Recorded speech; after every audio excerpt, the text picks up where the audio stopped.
ஸ்கூலுக்கு பிள்ளைகளை அனுப்பிவிட்டு ரவியும் கங்காவும் திருமணம் ஒன்றுக்காக பைக்கில் சென்று கொண்டிருந்த போது எதிரே வந்த வாகனத்தில் ரவி ஓட்டி சென்ற பைக் மோதியதால் இருவரும் தூக்கி வீசப்பட்டனர். அப்போது கங்கா நேரடியாக அருகில் உள்ள மின்கம்பத்தின் மீது மோதி கீழே விழுந்தாள். மின்கம்பத்தில் மோதியதால் அவளுடைய தலையில் பயங்கரமாக காயம் ஏற்பட்டு உடனடியாக அவளின் உயிர் போயிருந்தது.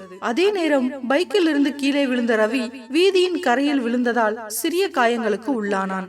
காயங்களுடன் உயிர் பிழைத்துக் கொண்ட ரவி மெல்ல எழுந்து தன்னுடைய மனைவியை தேடினான். சற்று தள்ளி மக்கள் கூட்டமாக இருப்பதை பார்த்து அந்த கூட்டத்தை விலக்கிக் கொண்டு உள்ளே நுழைந்தான். அங்கே அவன் கண்ட காட்சியில் துடித்து போனான். அவனின் அன்பு மனைவி கங்கா இறந்திருப்பதை பார்த்து தலையில் அடித்தவாறு அவளை நோக்கி ஓடி சென்றான். இறந்து போய் கிடந்தவளை தன் மடியில் கிடத்தி ரவி வீறிட்டு கதறி அழுதான். அவன் அவ்வாறு ஒப்பாரி வைத்து அழத் தொடங்கிய போது அங்கிருந்தவர்களின் கண்கள் எல்லாம் குளமாகின.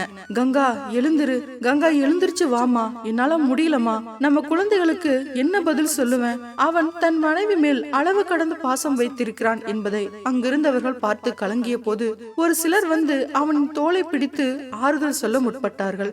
அதற்குள் ஆம்புலன்ஸும் வந்து சேரவே இருவரையும் ஏற்றிக்கொண்டு மருத்துவமனை நோக்கி அது பறந்து சென்றது.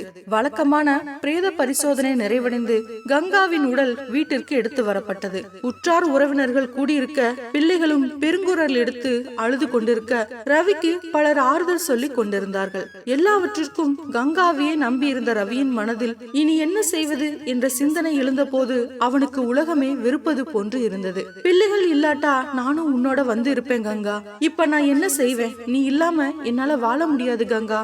வாய்விட்டு சொல்ல முடியாமல் அவளின் உடலை பார்த்தவாறே மனதுக்குள் புலம்பிக் கொண்டிருந்தான் ரவி. என்னங்க, நான் தங்கச்சி வீட்டுக்கு போறேன், தங்கச்சிக்கு பிள்ளை பிறக்க போகுதான், அதனால நான் வரும் மட்டும் நீங்க பிள்ளைகளை பார்த்து கொள்ளுங்க, சமைத்து கொடுங்க, நான் 2 நாள்ல வந்துடுவேன். அன்றொரு நாள் கங்கா அப்படி சொன்ன போது உடனடியாகவே அதனை மறுத்திருந்தான் ரவி.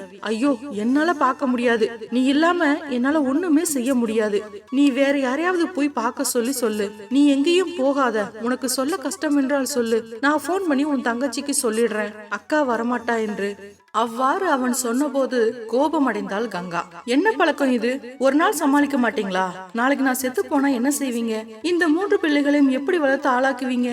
கொஞ்சமாவது செஞ்சு பழகுங்க என்று எத்தனை தடவை சொன்னேன், கேட்டீங்களா? இங்க நான் இல்லாட்டா ஒண்ணும் நடக்காது. அவள் என்ன நினைப்பாளோ கடவுளே, அதெல்லாம் பிறகு பார்க்கலாம், இப்ப நீ போக வேண்டாம், நீ வீட்லயே இரு.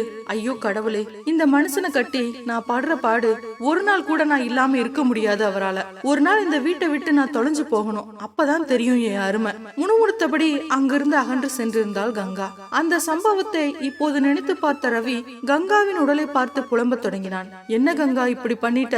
உனக்கு தெரியும் தானே நீ இல்லாம என்னால ஒண்ணும் செய்ய முடியாதுன்னு. பிறகே என்னை விட்டு போன, திரும்பி வா கங்கா.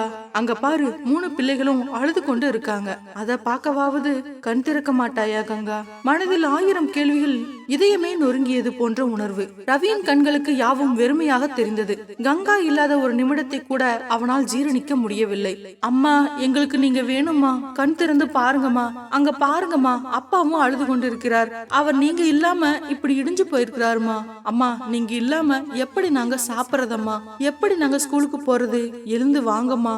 பிள்ளைகள் மூவரும் ஒவ்வொரு கதையாக சொல்லி சொல்லி அழுது தாயின் உடலை பிடித்து உலுப்பிக் கொண்டு இருந்தார்கள். அவர்கள் அவ்வாறு சொல்லி அழும் போதெல்லாம் கங்காவுடன் தான் வாழ்ந்த வாழ்க்கையை நினைத்து நினைத்து ரவியும் அழுது கொண்டிருந்தான். இதோ மதியமாகி இருந்தது. கங்காவின் உடல் சுடுகாட்டுக்கு செல்ல தயாராக இருந்தது. இன்றுடன் கங்காவின் முகத்தை பார்க்க முடியாது என்ற சிந்தனை எழுந்த போது எழுந்து வந்து அவளின் முகத்தை பார்த்து கண்ணீர் வடித்தான் ரவி. வளமையான வீட்டுச் சடங்குகள் முடித்து சுடுகாட்டுக்கு அவளின் உடல் எடுத்து செல்லப்படும் போது பிள்ளைகள் வீறிட்டு கதறி அழத் தொடங்கியது எல்லோருடைய மனதையும் உருக்கியது. மனம் முழுதும் கங்காவையும் கங்காவின் உடலை தோளிலுமாக தாங்கிக் கொண்டு சென்று கொண்டிருந்தான் ரவி. சுடுகாட்டில் இறுதிச் சடங்குகள் யாவும் நடந்து முடிந்திருந்தது. இறுதியாக அவளின் முகத்தை கடைசியாக பார்த்து வாய்விட்டு கதறி அழுதான் ரவி. தனது கையாலேயே அவளுக்கு கொல்லி வைக்க நேர்ந்ததை எண்ணி மனமுடைந்த ரவி அவளுக்கான இறுதி காரியங்களை செய்து முடித்தான். பின்னர் வீடு வந்து சேர்ந்தவனை சுற்றி கூடிய ஒரு கூட்டம் அவனுக்கு ஆறுதல் கூறிவிட்டு ஒவ்வொருவராக கிளம்பி செல்ல தொடங்கினார்கள். சற்று நேரத்திலேயே நெருங்கிய உறவுகளை தவிர அனைவரும் சென்று இருந்தார்கள். இருந்தார்கள். பிள்ளைகள் இப்போதும் அழுது கொண்டிருந்தார்கள். அவனிடம் கண்ணீர் மிச்சம் எதுவும் இருக்கவில்லை. சோகமாக ஒரு இடத்தில் அமர்ந்திருந்தான். அன்றைய பொழுதும் இரவு பொழுதும் அவனுக்கு நரகமாகவே தெரிந்தது. கங்கா அவ்வப்போது வந்து செல்வதாக நினைத்து அவளோடு உரையாடி கொண்டிருந்தான். மறுநாள் சிலர் வந்தார்கள், போனார்கள். ஒரு கிழமை கழிந்த போது அவனும் பிள்ளைகளுமே தனித்திருந்தார்கள். அக்கம் பக்கத்தில் இருந்தும் ரவி மற்றும் கங்கா வீட்டாரின் பக்கத்திலிருந்து உணவுகள் மாறி மாறி வந்து கொண்டிருந்ததால் அந்த வாரம் உணவுக்கு எந்த பிரச்சனையும் இல்லாமல் நாட்கள் நகர்ந்திருந்தது. இப்போது எல்லா பாரமும் ரவியிடமே வந்திருந்தது. அவ்வப்போது வந்திருந்த உணவுகளும் நின்றிருந்தது. பிள்ளைகள் சிறியவர்கள் என்பதால் ரவியை சமைக்க தொடங்கியிருந்தான். வெங்காயம் வெட்டும் போதும் அழுதான். காய்கறி நறுக்கும் போது விரலை வெட்டி கொண்டு கதறி துடித்தான். அழுகையாக அவனுக்கு வந்தது. அழுது அழுது தீர்த்தான். அந்த சமயங்களில் தான் கங்காவை நினைத்தும் அழுதான். 3 நேரமும் சமைத்தும் நொறுக்கு தீனிகள் செய்தும் தேநீர் போட்டு தந்தும் எத்தனை தடவை அவளை குறை சொல்லி இருப்பேன். இப்போ ஒரு நாள் சமைக்க நான் எவ்வளவு கஷ்டப்படுறேன். அவளுக்கு உதவி கூட செஞ்சு கொடுக்கலையே. ஐயோ கங்கா, என்ன மன்னிச்சிடுமா. நீ சிறந்தவள்மா. நீ இருக்கும்போது உன் அருமை தெரியலையே. ஐயோ கங்கா, என்ன மன்னிச்சிடுமா. வாய் விட்டு கதறி அழத் தொடங்கிய ரவிக்கு அங்கே ஆறுதல் சொல்ல யாருமே இருக்கவில்லை. தொடர்ந்து வீட்டு வேலைகளை செய்யும் போதுதான் அவன் கங்கா பட்ட வலிகளையும் வேதனைகளையும் உணர ஆரம்பித்திருந்தான். வீட்டில் சும்மாதானே இருக்கிறாய், அதை செய்ய உன்னால முடியாதா என்ற ஒற்றை வசனத்தில் முடித்துவிட்டு போகும் கணவர்களுக்கு அவனின் மனைவி அவனை விட அதிகம் உழைக்கிறாள் என்பது தெரிவதே இல்லை. வீட்டின் சில வேலைகளிலாவது கணவன் பங்கெடுத்துக் கொண்டால் மனைவியானவள் எப்போதும் உங்களின் மீது அதிகமான அன்பை பொழிவதை நீங்கள் உணர்வீர்கள். ஆணின்றி ஒரு பெண் வாழ்ந்திட முடியும். ஆனால் அன்பு வைத்த மனைவி இல்லாவிட்டால் ஒரு ஆணால் வாழ்ந்திட முடியவே முடியாது.